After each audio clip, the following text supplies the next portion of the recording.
வசனம் கேட்குறதுக்கு சந்தோஷமாக வாஞ்சியாக இருக்கிறீங்க. ஏன்னா நம்ம வந்து அதிகமாக நிறைய வார்த்தைகளை கேட்போம். ஏன்னா ஒவ்வொரு மனுஷனும் பேசிகிட்டே தான் இருக்கிறான். பேசாத மனுஷன் யாரும் இல்லை. ஊமையாக இருக்கிறவங்க, செத்து போனவங்க, கோமாவில் இருக்கிறவங்க தான் என்ன செய்ய முடியாது, பேச முடியாது. மற்ற எல்லோரும் என்ன செஞ்சுட்டு இருப்பாங்க, பேசிக்கிட்டே தான் இருப்பாங்க. அதை நம்ம என்ன செய்வோம், கேட்டுக்கிட்டே தான். நிறைய வார்த்தைகளை நம்ம கேட்போம். அந்த வார்த்தைலாம் சிலது பலன் தரும், சிலது பலன் தராது. ஆனால் வேத வசனம் இயேசு கிறிஸ்துனுடைய வார்த்தைகள் மாத்திரம்தான் பலன் தரக்கூடியதாக, நன்மை தரக்கூடியதாக இருக்கிறது. இயேசு கிறிஸ்து எங்கே இருக்கிறாரு? இயேசு எங்கே இருக்கிறாரு?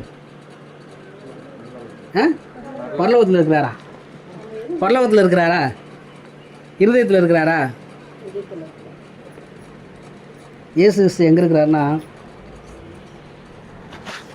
இந்த புத்தகம் இருக்கு இல்லையா, வேத புத்தகம், இந்த புத்தகத்தில் எழுதியிருக்க வார்த்தைகள் இருக்கு பார்த்தியா, அதுதான் இயேசு கிறிஸ்து. வாசித்தா கிரியை செய்வோம், வாசிக்கலனாக்கா அது ஒரு புக்காகவே இருக்கும். அதில் வசனம் யோவான் 1ஆம் அதிகாரம் 1ஆவது வசனம் போட்டிருக்கு. அது ஒரு வசனத்தை மட்டும் வாசிக்கலாம். வாசித்துட்டு நம்மளுடைய செய்திக்கு நேராக போகலாம். யோவான் 1ஆம் அதிகாரம் 1ஆவது வசனம்.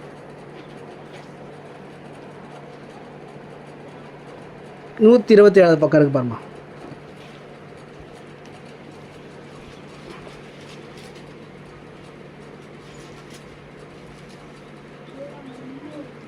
ஒன்றாம் அதிகாரம் முதல் வசனம்.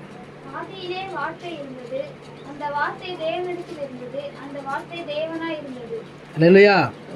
என்ன போட்டிருக்கு? ஆதியிலே, துவக்கத்தில், ஸ்டார்டிங், த பிகினிங். அப்போ என்ன இருந்ததா? வார்த்தை இருந்தது. என்ன இருந்தது? வார்த்தை இருந்தது. அந்த வார்த்தை எங்கே இருந்தது? தேவனிடத்தில் இருந்தது. அந்த வார்த்தை என்னவா இருந்தது? தேவனாக இருந்தது. யார் தான் கடவுள்? வார்த்தை தான் கடவுள். அந்த வார்த்தை எங்கே தான் இருந்தது? தேவனிடத்தில் இருந்தது. அது எங்கே இருந்தது? எப்போ? ஆதியில் இருந்தது, துவக்கத்தில், ஆரம்பத்தில் இருந்தது.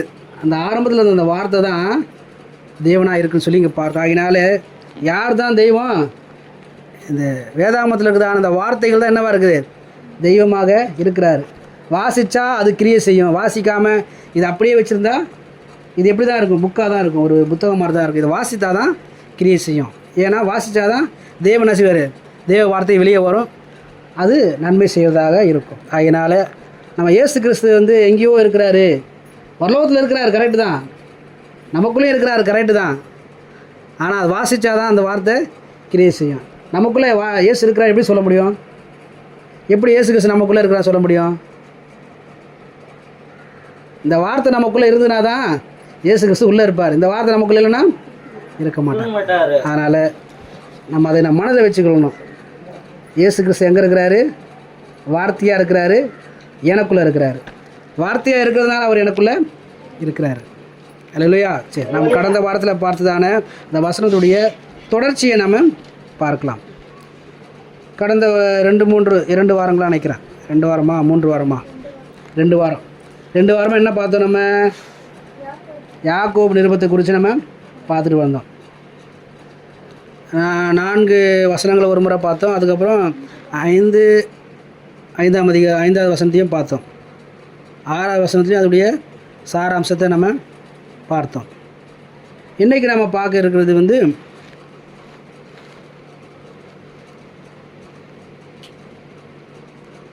6ஆவது வசனத்தை வாசிக்கலாம். 6.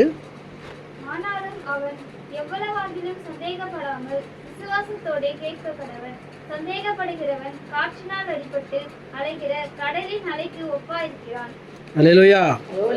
6ஆவது வசனத்தில் எப்படி போட்டிருக்கு?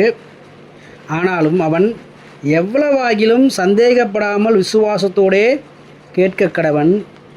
சந்தேகப்படுகிறவன் காற்றினால் அடிபட்டு அலைகிற கடலின் அலைக்கு ஒப்பாயிருக்கிறான். அப்போ சந்தேகம் ஏன் வருது? இப்போ ஒரு காரியத்தை கேட்குறாமன், கேட்டுட்டு ஆனாலும் என்ன செய்யக்கூடாது? நீ சந்தேகப்படக்கூடாது, சந்தேகப்படாமல் கேட்கணும்னு சொல்லி அங்கே பார்க்குறோம். அப்படி சந்தேகப்பட்டால் என்ன செய்ய முடியாதான்? பெற்றுக்கொள்ள முடியாது. அது சந்தேகப்படுறவன் எப்படி இருக்கானாக்கா, காற்றின் அலையை போல் நினச்சிறவன் அலைகளுக்கு ஒப்பாக இருக்கிறான். காற்றின் அலை எப்படி இருக்குது? அது கடலுடைய அலை என்ன செய்தான் கரைக்கு வரும், வந்துட்டு திரும்ப என்ன செஞ்சிடும் உள்ளே போயிடும், திரும்ப வரும், திரும்ப உள்ளே போயிடும். அது மாறி மாறி நடந்து கொண்டே இருக்கும். ஒரு நிலையாகவே என்ன செய்யாது இது. காற்று எந்த அளவுக்கு வேகமாக வீசுதோ அந்த அளவுக்கு அந்த கடலுடைய அலை என்ன செய்யும் கொந்தளிப்பாக இருக்கும். கரைக்கு வரும், திரும்ப போகும், கரைக்கு வரும், திரும்ப போகும். அதுபோல் நம்ம சந்தேகப்பட்டோம் சொன்னாக்கா என்ன செய்ய முடியாதா, நம்ம பெற்றுக்கொள்ள முடியாது இங்கே பார்க்குறோம். அப்படின்னா சந்தேகம் வருவதற்கான காரணம் என்ன? ஆனாலும் அவன் எவ்வளவேனும் சந்தேகப்படாமல் விசுவாசத்தோடே கேட்க கடவன். இப்போ விசுவாசத்துக்கு எதிராக கிரியை செய்கிற காரியம்தான் சந்தேகம். அப்படின்னா சந்தேகம் வர்றதுக்கு காரணம் என்ன? சந்தேகம் வர்றதுக்கு காரணம் என்ன? அவிசுவாசம். சந்தேகம் வர்றதுக்கு காரணம் அவிசுவாசம். விசுவாசம் இருந்தால் சந்தேகம் வராது. நம்பினா என்ன செய்ய மாட்டோம், நம்ம கைவிடப்பட மாட்டோம். நம்பலன்னு சொன்னால் நாம் கைவிடப்பட்டு விடுவோம். விசுவாசமாக இருக்கிறவங்க என்ன செய்ய மாட்டாங்க, சந்தேகப்பட மாட்டாங்க. சந்தேகப்படுறவங்க விசுவாசிக்கவே மாட்டாங்க. விசுவாசிக்கிறேன்னு சொல்லுவாங்கன்னா அவங்களுக்குள்ள விசுவாசம் இருக்காது, ஒரு நம்பிக்கை இருக்காது. பொதுவாக எல்லோரும் புரிஞ்சு கொள்கிற மாதிரி பார்க்கணும், அவங்களுக்கு என்ன கிடையாது, நம்பிக்கை இருக்காது. அப்போ நமக்குள்ள நாம் கேட்கிறதான காரியங்கள், ஆண்டவரிடத்தில் ஜெபத்தில் கேட்கிறதான காரியங்கள், ஆண்டவரிடத்தில் வைக்கிறதான விண்ணப்பத்தினுடைய பதில்கள் நமக்கு சில வேளைகளில் கிடைக்க மாட்டுது, காலதாமதமாகுது. அப்போ நம்முடைய இருதயம் மனசு எப்படி இருக்குது? விசுவாசத்தில் இருக்கிறோமா இல்லை அவிசுவாசத்தில் இருக்கிறோமா? அவிசுவாசத்தில் இருந்தோம்னாக்கா நம்ம கேட்ட ஜெபம் வீண், நம்ம பண்ண ஜெபம் வீண். அதை என்ன செய்யலாம், நம்ம ஜெபிக்காமையே இருந்துடலாம். ஜெபிச்சுட்டு அறகுறையாக நம்பினாக்கா அது என்ன கிடைக்காது, பதில் கிடைக்காது. அதுக்கு பேர் தான் என்னது, அவிசுவாசம். அவிசுவாசம் ஒரு மனுஷனுடைய வாழ்க்கையில் என்ன செய்யாது, நன்மையை கொண்டு வராது, ஒரு நாளும் கொண்டு வராது. ஒரு மனுஷனுடைய வாழ்க்கையில் அவிசுவாசம் ஒரு நாள் நன்மையை கொண்டு வராது. இன்றைக்கு பொதுவாக எல்லாருக்கிட்டையும் என்ன இருக்குனாக்கா அவிசுவாசம் இருக்குது. அவிசுவாசம்னாக்கா நம்பிக்கையற்ற தன்மை. கடவுளை குறித்துதான நம்பிக்கை என்னாச்சு, குறைஞ்சி கிடக்குது. கடவுளை குறித்துதான முழுமையான ஒரு நம்பிக்கை இருக்குன்னு சொன்னாக்கா தான் அது விசுவாசம். அப்போ நம்மக்கிட்ட எப்படி இருக்குது, நாம் எப்படி இருக்கிறோம்? நம்ம விசுவாசமாக இருக்கிறோமா இல்லை அவிசுவாசமாக இருக்கிறோமா? அநேக நேரம் நாம் அவிசுவாசமாக தான் இருக்கிறோம். ஜெபம் பண்ணிட்டு என்ன செஞ்சிடும், நம்ம நடந்தாலும் சரி நடக்கலனாலும் சரி, அது நடக்கலைன்னா எனக்கு அப்போவே தெரியும். நடந்தால் நான் ஜெபம் பண்ண கடவுள் எனக்கு என்ன செஞ்சார், சுகம் தந்தார், கடவுள் அந்த ஜெபத்தை கேட்டார். அது நடக்கலை, லேட்டாகுதுனாக்கா சரி நான் அப்போவே நினச்சேன் இது நடக்காதுன்னு நினச்சேன் அப்படி நம்ம சொல்லுவோம் இல்லையா? அது என்ன, இது அவிசுவாசம், அறகுறையாக இருக்கிறது. அதில் அந்த அவிசுவாசம் ஒரு மனுஷனுடைய வாழ்க்கையில் எந்த நன்மையும் பெற்றுக்கொள்ள முடியாது. அவனை ஒரு நிலையான இடத்துல வைக்காது. அதனுடைய அடுத்த வசனங்களை பார்க்கும்போது, அப்படிப்பட்ட மனுஷன் தான் கர்த்தரிடத்தில் எதையாகிலும் பெறலாம் என்று நினையாதிருப்பானாக. அவிசுவாசமாக இருக்கிறவன் என்ன செய்யக்கூடாது, கடவுள்கிட்ட எதையும் பெற்றுக்கொள்ள நினைக்கவே கூடாதான். கனவு கூட என்ன செய்யக்கூடாது. அவன் கனவுல கூட, சிலர் கனவுல மிதப்பாங்க இல்லையா, அது கூட நீ செய்யாத.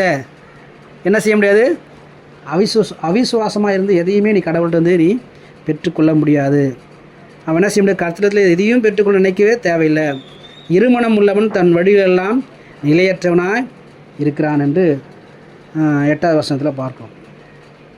ஆகையினால் நம்முடைய வாழ்க்கையில் நாம் அவிசுவாசமாக இருப்போம் சொன்னால், கடவுள் நமக்கு கொடுக்க இருக்கிறதான அந்த ஆசீர்வாதத்தை நாம் இழந்து போக, நாம் விரும்புகிறதான காரியத்தை நாம் பெற்றுக்கொள்வதற்கும் அது தடையாக இருக்கும். ஆசீர்வாதத்திற்கு, நம்முடைய பரலோக பிரயாணத்துக்கும் அது என்னவாகிடும், தடையாக போய்விடும். இன்றைக்கி நிறைய பேர் இங்கே இந்த சபையில் ரட்சிக்கப்பட்டிருந்தாலும் ஒரு சிலர் மாத்திரம்தான் இருக்கிறாங்க.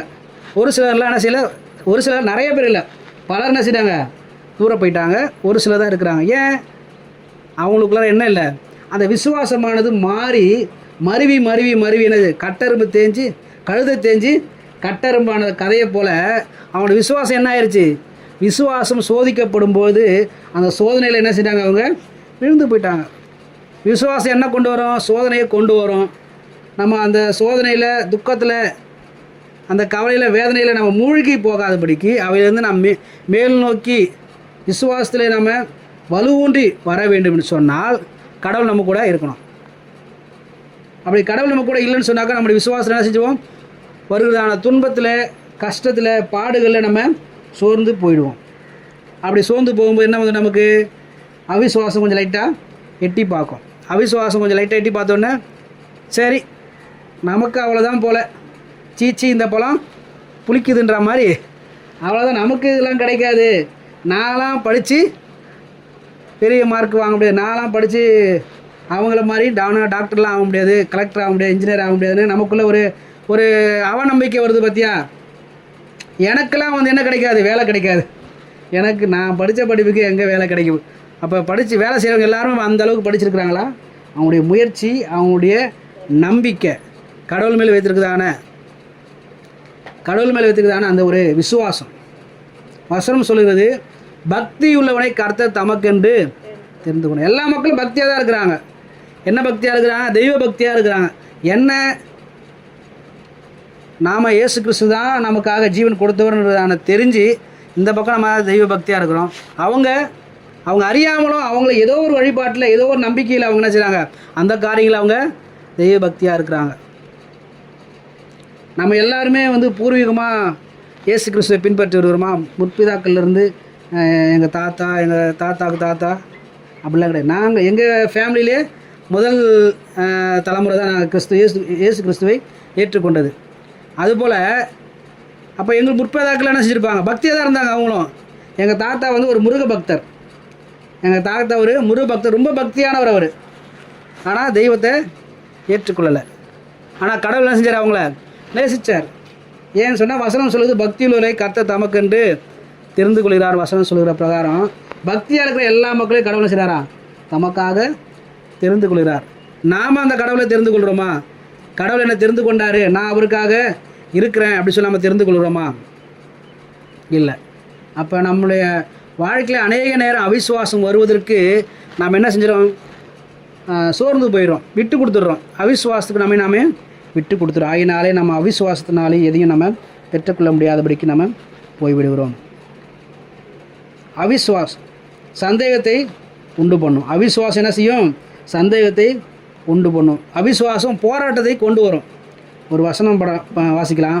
மத்தேயு 14ஆம் அதிகாரம் 31வது வசனம்.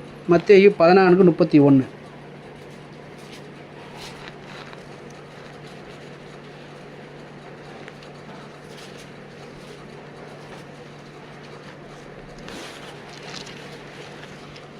உடனே இயேசு கையை நீட்டி அவனை பிடித்து, அற்ப விசுவாசியே, ஏன் சந்தேகப்பட்டாய் என்றார். அல்லேலூயா.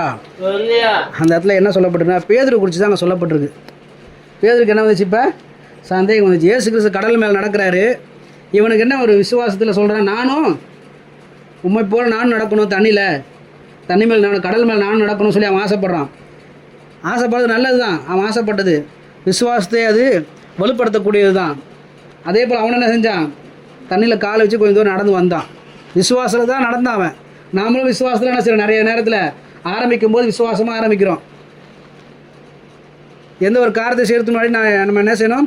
ஜெபம் பண்ணிட்டு தான் அந்த காரியத்தை நம்ம ஆரம்பிக்கிறோம். எந்த காரியமாக இருந்தாலும் சரி, பிரயாணமாக போனால் கூட என்ன செஞ்சிடணும்? ஜெபம் பண்ணிட்டு, ஆண்டவரே நான் பிரயாணமாக போகிறேன், என் கூட நீங்கள் வாங்க, தடைகளை மாற்றி போடுங்க, உங்கள் சமூகம் கூட வரணும், எங்களை பாதுகாத்து கொள்ளுங்க, நான் போய் சுகபத்திரமாக போய் திரும்பி வரது எனக்கு உதவி செய்யுங்க சொல்லி நம்ம ஜெபம் பண்ணிட்டு தான் என்ன செய்யணும்? எல்லாமே செய்யணும். அதே போல் நம்ம என்ன செய்வோம்? விசுவாசத்தோடு கூட எல்லாம் செய்வோம். நடுவில் என்ன செஞ்சிடும்? பேதுருக்கு வந்தது போல் அவிசுவாசம் வந்துடும். அவன் என்ன செஞ்சானா? சந்தேகப்பட்டவுடன் என்ன ஆயிடுச்சு? அந்த அவிசுவாசம் அவனை அழிவுக்கு நேராக மூழ்கி போகும்படிக்காக என்ன செஞ்சிருச்சு?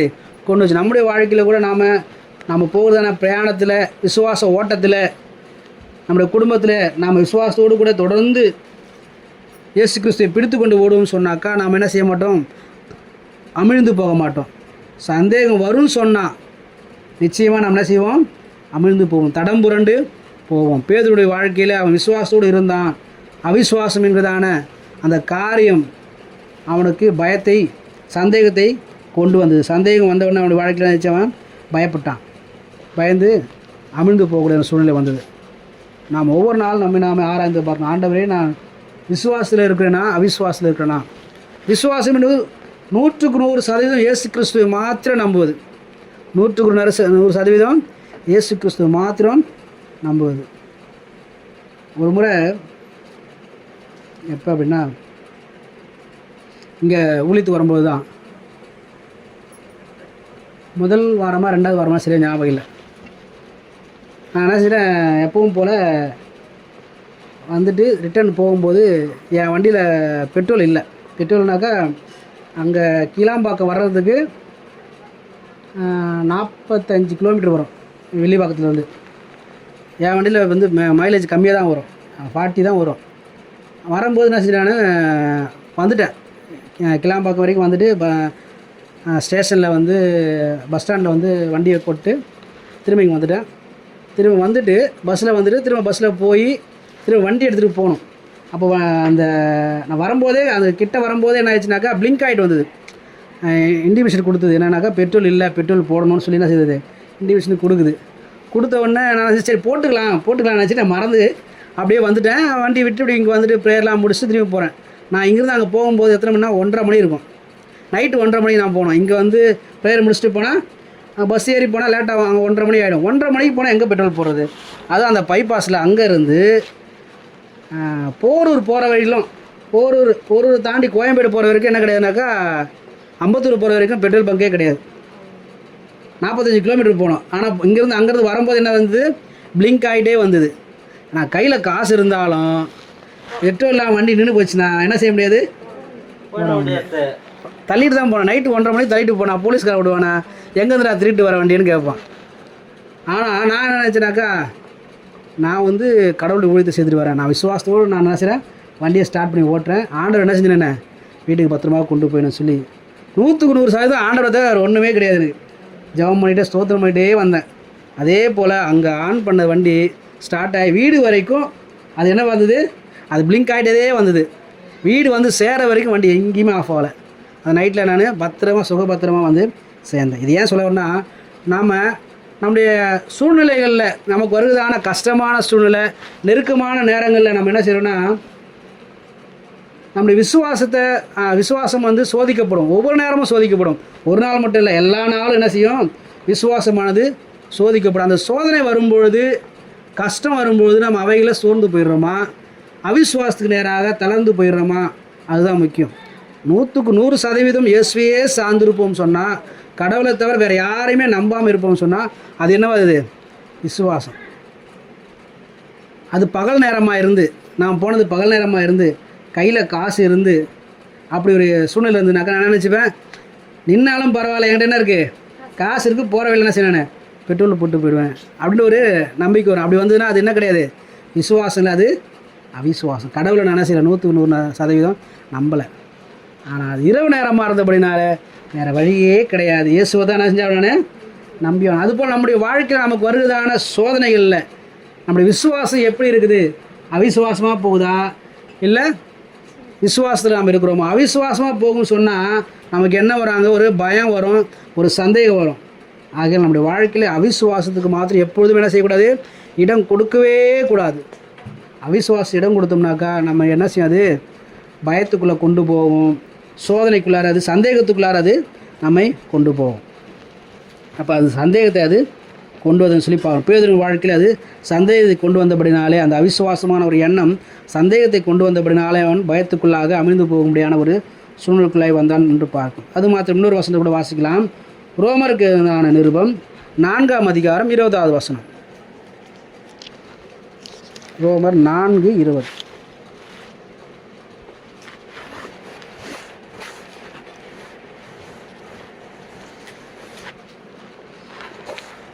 தேவனுடைய வாக்குத்தத்தத்தை குறித்து அவன் அவிசுவாசமாய் சந்தேகப்படாமல், போதும். தேவனுடைய வாக்குத்தத்தை குறித்து அவன் அவிசுவாசமாய் சந்தேகப்படாமல். யாரை குறித்து இங்கே சொல்லப்பட்டிருக்கு அப்படின்னாக்கா, ஆபிரகாமை குறித்து இங்கே சொல்லப்பட்டிருக்கு. மேலே இருக்கிற வசனம் வாசிக்கும் பொழுது ஆபிரகாம் குறித்து அங்கே சொல்லப்படுதுன்னு பார்க்கும். தேவன் அவனுக்கு வாக்கு பண்ணியிருந்தார், வாக்குத்தத்தம் கொடுத்திருந்தார். என்ன கொடுத்திருந்தார் தேவன் அவருக்கு, உனக்கு ஒரு என்ன செய்வேன், ஒரு பிள்ளையை கொடுப்பேன், அந்த பிள்ளை மூலமாக தான் என்ன செய்யும், சந்ததி உருவாகும். அது எப்படிப்பட்ட சந்ததினாக்கா, வானத்து நட்சத்திரங்களைப் போல கடற்கரையில் இருக்கிறதான அந்த மணலை போல உன்னுடைய சந்ததி பெருகும் அப்படி சொல்லியிருந்தார். ஆனால் அது அந்த அந்த சொன்னப்பட்டதான அந்த வாக்குத்தத்தம் நிறைவேறுவதற்கான எந்த ஒரு சாத்தியமான ஒரு சூழ்நிலையும் இல்லை. ஆனாலும் ஆபிரகாம் அவிசுவாசப்படாதபடிக்கு, சந்தேகப்படாதபடிக்கு அவன் என்ன செஞ்சாவன்?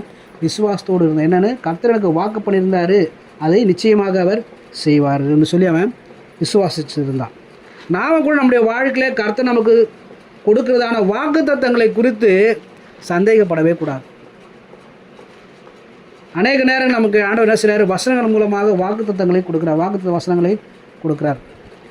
அந்த வாக்குத்தத்த வசனங்களை நாம் சந்தேகப்படுவோம்னு சொன்னாக்கா அதுக்கான காரணம் நமக்குள்ளே என்ன வந்துருச்சு? அவிசுவாசம் வந்துருச்சு. எனக்கு இந்த வருஷத்தில் வந்ததான வாக்குத்தத்தம் 1ஆம் தேதி நான் என்ன செஞ்சேன்? எப்பவும் போல் வசனம் எடுப்பாங்க, வாக்குத்தத்த வசனம் எடுப்பாங்க இல்லையா சர்ச்சில், அது போல் எடுத்தேன். நான் எடுத்தப்போ எனக்கு வந்த வசனம் சகரியா 2:10, நான் வந்து உன் நடுவில் வாசம் பண்ணுவேன். என்னது? நான் வந்து உன் நடுவில் வாசம் பண்ணுவேன்னு சொல்லி எனக்கு வசனம் வந்தது. தமிழ் ரெண்டுமே கவுத்தத்தை வச்சுருப்பாங்க, அவள் எடுக்கும்போது தெரியாமல் தான் எடுப்போம். தமிழ் வசனம் எனக்கு இப்படி வந்தது. இங்கிலீஷ் வசனம் அதே வசனம் தான் வந்தது. எல்லாருக்கும் ஒரே ஆச்சரியம், உனக்கு மட்டும் எப்படி ரெண்டுமே ஒரே மாதிரி வருது அப்படி சொல்லி. அப்போ இந்த வசனமானது எனக்கு, இந்த வசனத்தை என்ன செய்ய கடவுள் எனக்கு வாக்கு பண்ணியிருக்கிறார். இந்த வாக்குத்தத்த வசனத்தின் மீது எனக்கு அவிசுவாசம் வராதபடிக்கு நான் என்ன செய்யணும்? பார்த்துக்கணும். நமக்கு கடவுள் வாக்கு பண்ணியிருந்தாருனாக்கா அந்த வாக்குத்தத்த வசனத்தின்படி அவர் செய்வார், நம்மை நடத்துவார். நம்ம அவிசுவாசம் கொள்ளுவோம்னு சொன்னாக்கா நமக்கு சந்தேகம் வரும். அவிசுவாசம் என்ன செய்யும்? சந்தேகம் வரும். சந்தேகம் என்ன? எனக்கு என்னென்ன சந்தேகம் வரும்? இதில் அவிசுவாசம் கொண்டு வரோம் அப்படின்னாக்கா, நான் வந்து உன் நடுவில் வாசம் பண்ணுவேன். அப்போ கடவுள் என் கூட இருக்க மாட்டாரோ? என் சூழ்நிலையை பார்த்து ஐயோ கடவுள் என் கூட இல்லையோ, நெருக்கமான சூழ்நிலையை பார்த்து கடவுள் என்ன கைவிட்டாரோ அப்படின்னு தோணும். எது கொண்டு வரும்? அவிசுவாசம் கொண்டு வரும். ஏன்? வாக்குத்தத்தத்தை குறித்து சந்தேகத்தை கொண்டு வர பிசாசு என்ன செய்வான்? அவிசுவாச எண்ணங்களை உண்டாக்குவான். நமக்கு இருக்கிறதான நெருக்கமான சூழ்நிலை, நமக்கு இருக்கிறதான அந்த பிரச்சனை போராட்டங்களை பார்த்து நமக்கு அப்படி ஒரு எண்ணம் வரலாம். நாம் என்ன செய்யக்கூடாது? நமக்கு கடவுள் வாக்கு பண்ணியிருக்கிறாரா, அந்த வாக்குத்தத்த வசனத்தை நம்ம பிடித்துக்கொள்ள வேண்டும். அப்படி பிடித்துக்கொள்வோம்னு சொன்னாக்கா நம்முடைய அவிசுவாசம் நம்மை விட்டு நீங்கும். அவிசுவாசம் கொள்ளாதபடிக்கு நாம் என்ன செய்யணும்? விசுவாசத்திலே இருக்க வேண்டும். விசுவாசத்தில் இருப்போம்னு சொன்னாக்கா நிச்சயமாகவே நமக்கு பண்ண வாக்குத்தத்தம் நிறைவேறும். அப்போ அவிசுவாசம் வராதபடிக்கு நம்ம வாழ வேண்டியது, அவிசுவாசம் வராதபடிக்கு நாம் நம்மை காத்துக்கொள்ள வேண்டியது அவசியமாக இருக்கிறது. அவிசுவாசம் பயத்தை கொண்டு வரும், அவிசுவாசம் சந்தேகத்தை கொண்டு வரும், வாக்குத்தத்தம் நிறைவேறாது என்று சொல்லி சந்தேகத்தை கொண்டு வரும். அவிசுவாசம் இருதய கடினத்தை கொண்டு வரும். அவிசுவாசம் நம்முடைய வாழ்க்கையில் இருந்து கொண்டிருக்கிறதான அந்த ஒளி தீபமானது அணைந்து போகும்படிக்காக, மங்கி போகும்படிக்காக அந்த அவிசுவாச எண்ணங்கள் செய்யும், நம்முடைய வாழ்க்கையில் கிரியை செய்யும். அது மாத்திரமில்லை, அவிசுவாசம் தன் குடும்பத்தாரை சிநேகிக்க விடாது. அவிசுவாசம் என்ன செய்யாது? குடும்பத்தாரையே சிநேகிக்க விடாது. அவிசுவாசம் புத்தியை மங்க பண்ணும், மந்தமாக்க செய்யும். அது அவிசுவாசம் தேவனை விட்டு விலகி போக செய்யும். அவிசுவாசம் நரகத்திற்கு நம்மளை பாத்திரவான்களாகி மாற்றும். நம்மளாம் எப்படி மாறிடும்? அவிசுவாசம் வந்துன்னா நரகத்துக்கு பாத்திரவானாக நாமெல்லாம் எங்கே போகணும்? நித்தியத்துக்கு நேராக போகணும். பரலோகத்துக்கு போக வேண்டிய நாம் விசுவாசமாக இருந்தால் எங்கே போவோம்? பரலோகத்துக்கு போவோம். அவிசுவாசமாக இருந்தால் நரகத்துக்கு போவோம். அல்லேலூயா.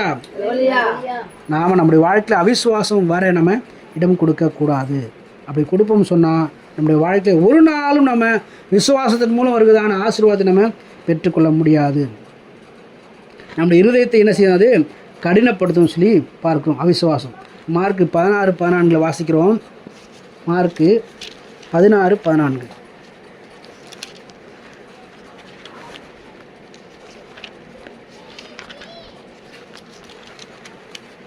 அதன் பின்பு 11 போஜன பந்தியில் இருக்கையில் அவர்களுக்கு அவர் தரிசனமாகி உயிர் தெழுந்திருந்த தம்மை கண்டவர்களை அவர்கள் நம்பாமற் போனது நிமித்தம் அவர்களுடைய அவிசுவாசத்தை குறித்தும் இருதய கடினத்தை குறித்தும் அவர்களை கடிந்து கொண்டார். அவிசுவாசம் என்னத்தை கொண்டு வரும்? இருதய கடினத்தை கொண்டு வரும். நம்ம இருதயம் எப்படி ஆகிடும்? எதையும் நம்பாது. உயிர்த்தெழுதல் என்ன செய்யல? இப்போ அவங்க நம்பாதபடிக்கு அவங்களுடைய இருதயம் கடினப்பட்டது. நமக்குள்ளே அவிசுவாசம் வரும் சொன்னால் நாம் என்ன செஞ்சிருவோம்? இருதய கடினத்துக்குள்ளாக நாம் போயிடுவோம். அப்படி அவிசுவாசம் வரும்படிக்கான எண்ணத்தை நம்மை விட்டு முற்றிலுமாக நாம் அகற்றி விடுவோம். அது மாத்திரமில்லை, நம்முடைய வாழ்க்கையிலேயே இருந்து கொண்டு பிரகாசிக்கக்கூடியதான ஒளியை அது மங்க பண்ணும். 2 கொரிந்தியர் 4ஆம் அதிகாரம் 4ஆம் வசனத்தில் இப்படியா சொல்லப்பட்டிருக்கிறது. 2 கொரிந்தியர் 4:4.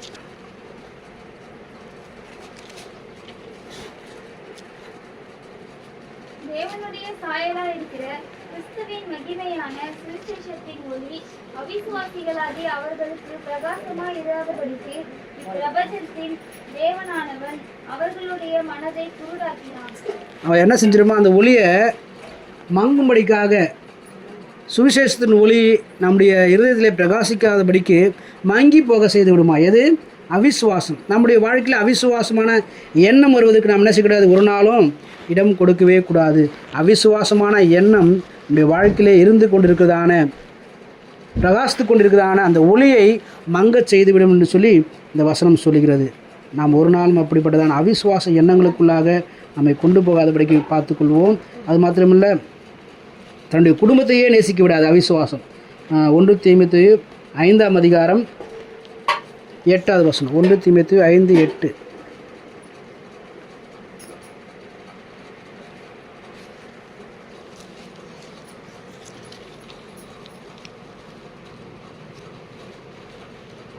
ஒருவன் தன் சொந்த ஜனங்களையும் விசேஷமாக தன் வீட்டாரையும் விசாரியாமல் போனால் அவன் விசுவாசத்தை மறுதலித்தவனும்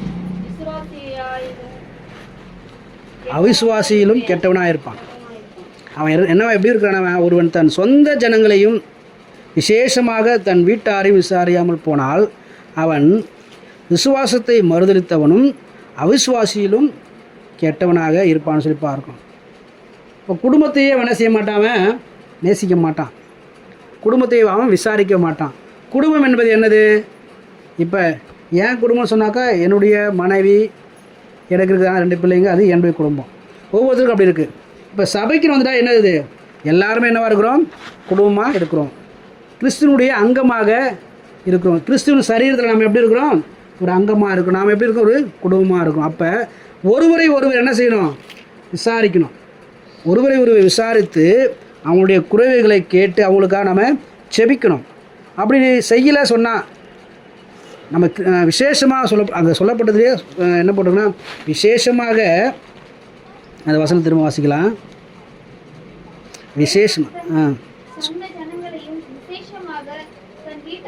விசேஷமாக என்னது? தன் வீட்டாரையும் விசாரியாமல் போனான். சொந்த ஜனம்னா சொந்தக்காரங்க, கூட பிறந்தவங்க, அத்தை மாமா தாத்தா பாட்டி அப்படி இருப்பாங்க இல்லையா, அவங்களாம் சொந்த ஜனம். விசேஷமாக தன் வீட்டாரையும்னாக்கா சபை மக்கள், சபையில் இருக்கக்கூடியதான நம்ம இவங்களை நம்ம விசாரிக்கலான்னு சொன்னால், அவங்களிடத்துல அன்பு செலுத்தலான்னு சொன்னால், அவங்களிடத்துல நம்ம செய்ய வேண்டியதான மரியாதையை செய்யலான்னு சொன்னால், அவங்களுடைய கஷ்டத்தில் நம்ம பங்கு பெறலான்னு சொன்னால், அவங்களுக்காக ஜெபிக்கலான்னு சொன்னால், நம்ம எப்படி இருப்போமா?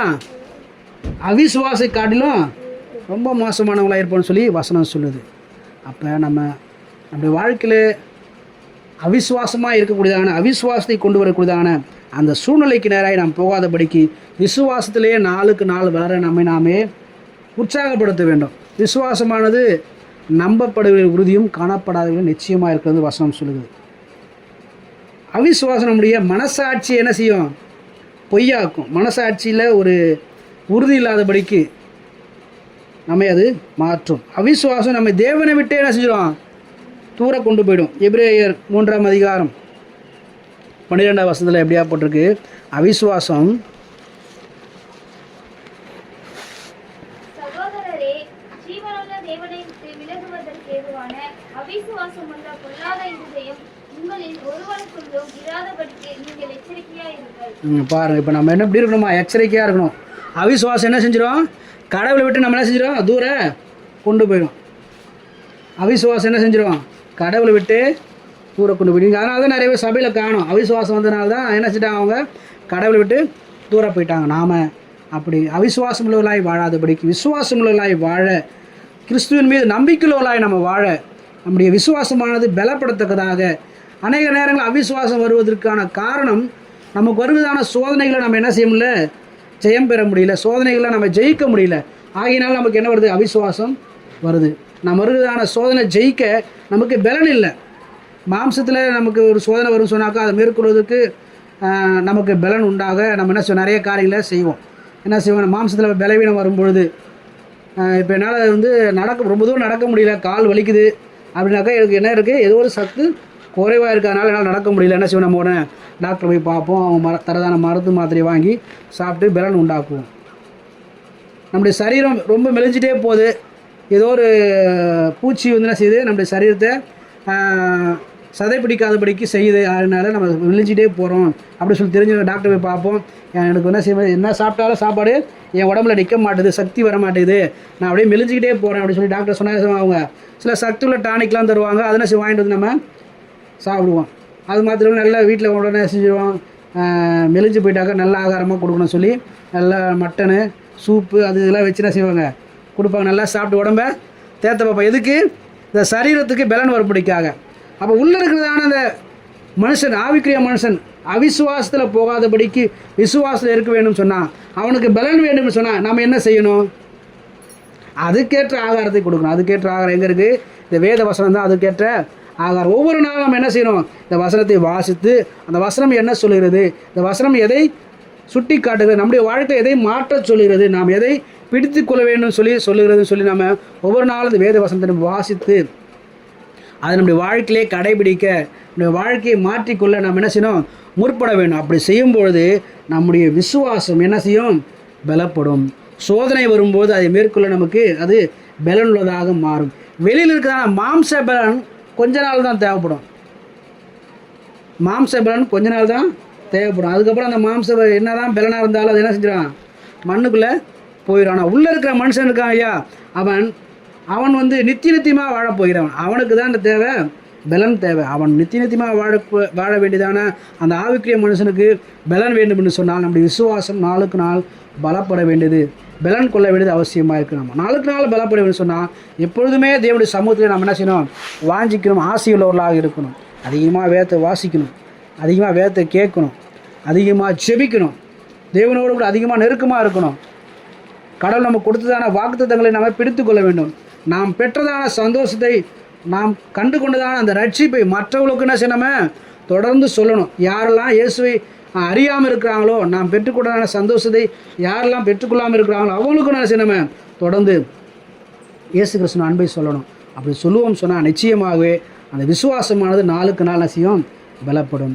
சோதனை வரும்போது அவைகளை நாம் என்ன செய்வோம், மேற்கொள்வோம். சோதனை வரும்போது அதை மேற்கொண்டு ஜெயம் பெறுவோம். சோதனை வரும்போது நாம் பலனடைந்தவர்களாக இருக்கும்பொழுது அந்த விசுவாசமானது அவிசுவாசத்துக்கு நேராக போகாதபடிக்கு நம்ம அது காக்கக்கூடியதாக இருக்கும். ஆகினாலே தொடர்ந்து ஆண்டவரே, நான் அவிசுவாசமான சூழ்நிலைக்கு நேராக, அவிசுவாசமான எண்ணத்துக்கு நேராக நான் போகாதபடிக்கு என்னுடைய சூழ்நிலைகள், என்னுடைய சிந்தனை எல்லாவற்றையும் நீர் காத்துக்கொள்ளுங்க ஆண்டவரே. என்னை பாதுகாத்து கொள்ளுங்க, என்னுடைய பேச்சை பாதுகாத்து கொள்ளுங்க, என்னுடைய சிந்தனையை பாதுகாத்து கொள்ளுங்க, என்னுடைய ஆசை விருப்பங்களை நீங்கள் ஆண்டவரேப்பா நீங்கள் பாதுகாத்து கொள்ளுங்க. நான் அவைகள்லாம் விசுவாசம் உள்ளவனாக உமக்கு பிரியமானவனாய் வாழ எனக்கு உதவி செய்யுங்க என்று சொல்லி நாம் ஆண்டவரத்தில் கேட்கணும். அப்படி கேட்கும்போது நிச்சயமாக கர்த்தர் நமக்கு உதவி செய்வார். பரிசுத்த ஆவியானவரை அனுப்பி நம்ம என்ன செய்வார், பலப்படுத்துவார். பரிசுத்த ஆவியானவர் ஒரு மனசுக்குள்ளே வரும்பொழுது அவன் என்ன செய்கிறாராம், அவனை பலப்படுத்துகிறார், அவனை பாதுகாக்கிறார். சோதனை வரும்போது நாம் சோர்ந்து போகாதபடிக்கு அவைகளே ஜெயம் எடுக்கத்தக்கதாக பரிசுத்த ஆவியானவர் நமக்கு உதவி செய்வார். நாம் செய்ய வேண்டியதெல்லாம் ஆண்டவரே, நாம் விசுவாசத்தில் சோர்ந்து போகாதபடிக்கு ஒவ்வொரு நாளும் விசுவாசத்திலே நாளுக்கு நாள் வளரத்தக்கதாக எனக்கு உதவி செய்யுங்க ஆண்டவரே.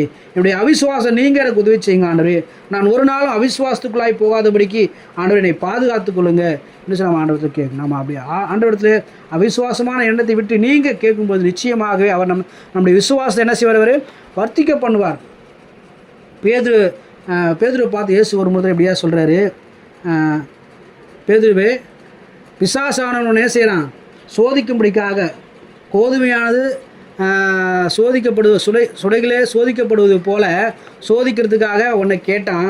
நானும் உன் விசுவாசம் நீங்காதபடிக்கு நான் அவைகளை காத்துக்குள்ள உனக்காக நான் ஜெபிக்கிறேன் அப்படி சொல்லி ஆண்டவர் சொல்லுவாராங்க. அப்போ நம்முடைய வாழ்க்கையில் கூட நாம் சோதனை வரும்போது சோர்ந்து போகாமல் இருக்க சொன்னால் நமக்காக பரிந்து பேசுகிறதான பரிசுத்த ஆவியானவர் நமக்கு தேவையாக இருக்கிறார். நம்ம ஆண்டவரே நான் எப்பொழுதெல்லாம் சோதனைக்கு நேராக போகணும் அப்போதெல்லாம் என்னுடைய விசுவாசம் தளர்ந்து போகாதபடிக்கு, அவிசுவாசத்துக்கு நேராக நான் போகாதபடிக்கு நான் அதை பாதுகாத்துக்குள்ள விசுவாசம் நான் பலப்பட பரிசுத்த ஆவியானவருக்கு உதவி செய்யுங்க ஐயா. பேதுருக்கு உதவி செய்தது போல் எனக்கு உதவி செய்யுங்க ஐயா என்று சொல்லி நம்ம ஆண்டவரத்தில் கேட்க வேண்டியது அவசியமாக இருக்கா. அதனால் இந்த நாள் ஆராதனையிலே கர்த்தரை ஆராதிக்க வந்திருக்கிற நம்மை நாமே ஆராய்ந்து பார்ப்போம். ஆண்டவரே, நாம் கேட்கிறதான எந்த ஒரு காரியத்தையும் பெற்றுக்கொள்ள வேணும்னு சொன்னால் நான் சந்தேகப்படாமல் இருக்கணும்னு சொல்லி வேதத்தில் வாசித்தோம் ஆண்டவரப்பா. அப்படி நாங்கள் சந்தேகப்படுவோம்னு சொன்னால் எங்களுக்குள்ளாக அவிசுவாசம் இருக்கிறது நம்ம பார்க்கிறோம் ஆண்டவரே. அவிசுவாசமே சந்தேகத்தை கொண்டு வரும் நாங்கள் வேதத்தில் வாசிக்கிறோம் ஆண்டவரே. அப்படிப்பட்ட நான் சந்தேகம் உள்ளவர்களாக எப்பொழுதுமே நான் சந்தேகம் உள்ளவர்களாக இருக்கக்கூடாது. இந்த வசனம் சொல்லுகிற பிரகாரமாக அந்த ஒரு வசனத்தை மட்டும் வாசிக்கலாம். 8வது வசனம், யாக்கோபு 1:8.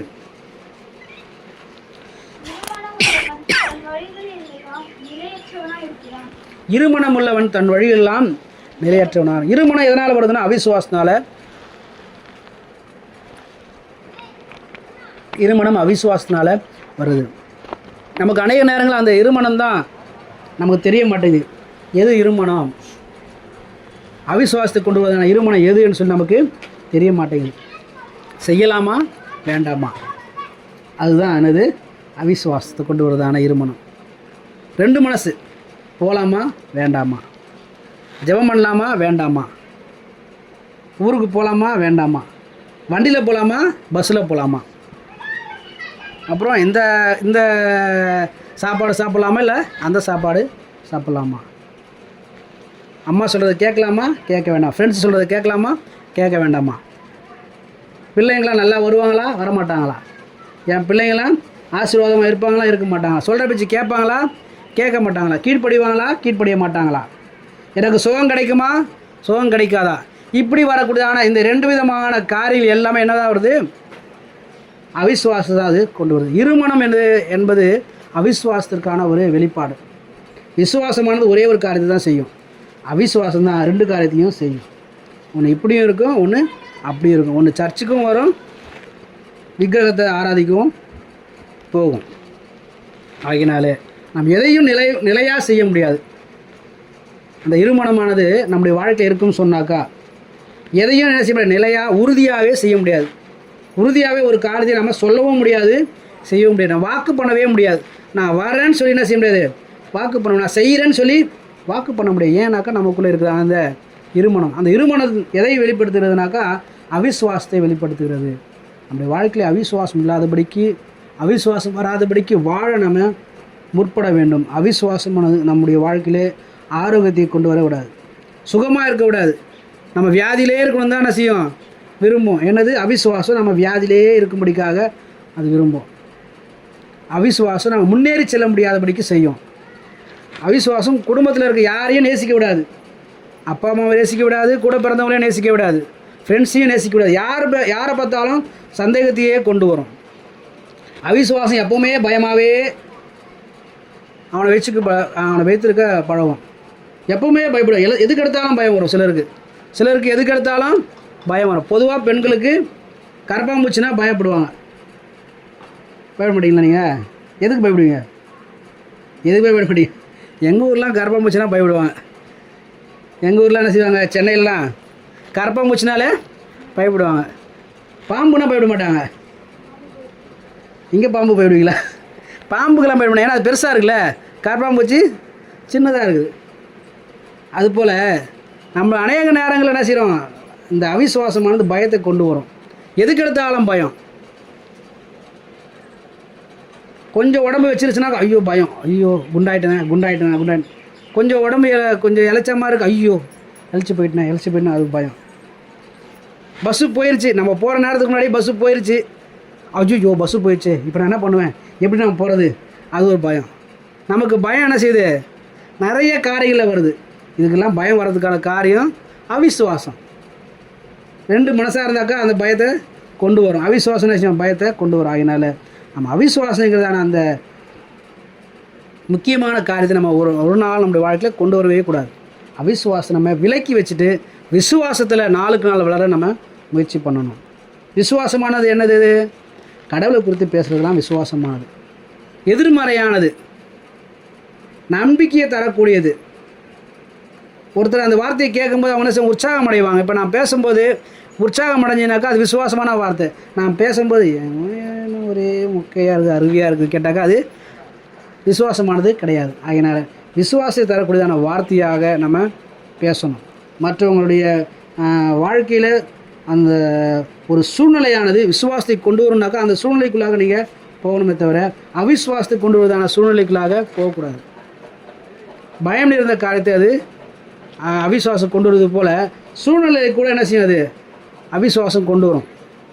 கஷ்டமான ஒரு சூழ்நிலை வந்துருச்சுனாக்கா அந்த கஷ்டமான சூழ்நிலையில் நீங்கள் விசுவாசத்தில் எப்படி இருக்கிறீங்க, அவிசுவாசத்தை எப்படி இருக்கிறீங்கன்னு சொல்லி அதில் வந்து தெரிந்து கொள்ளலாம். அவிசுவாசமாக இருந்தீங்கன்னா அந்த கஷ்டமான சூழ்நிலை என்ன செய்வீங்க? நீங்கள் இன்னும் சோர்ந்து போவீங்க. விசுவாசமாக இருப்பீங்கனாக்கா இதெல்லாம் என்னது, இதை விட பெரிய கஷ்டத்தெல்லாம் நான் பார்த்துட்டேன், இதெல்லாம் சாதாரண விஷயம் அப்படின்னு சொல்லுவோம். அது வந்து விசுவாசம்.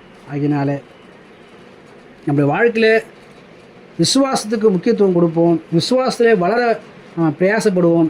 கர்த்தர் நம்ம தொடர்ந்து விசுவாசத்திலே வளர பலன் தருவார். நாம் தொடர்ந்து ஆண்டவரத்தில் கேட்போம். ஆண்டவரே எனக்கு உதவி செய்யுங்க ஆண்டவரை சொல்லி ஆண்டவரத்தில் கேட்போம். கர்த்தர் நம்மை ஆசீர்வதிப்பாராக. நாம் கண்களை மூடி ஆண்டவரத்தில் கேட்கலாம். ஹல்லேலூயா. ஸ்தோத்திரம் ஆண்டவரே, ஸ்தோத்திரம் ஆண்டவரே.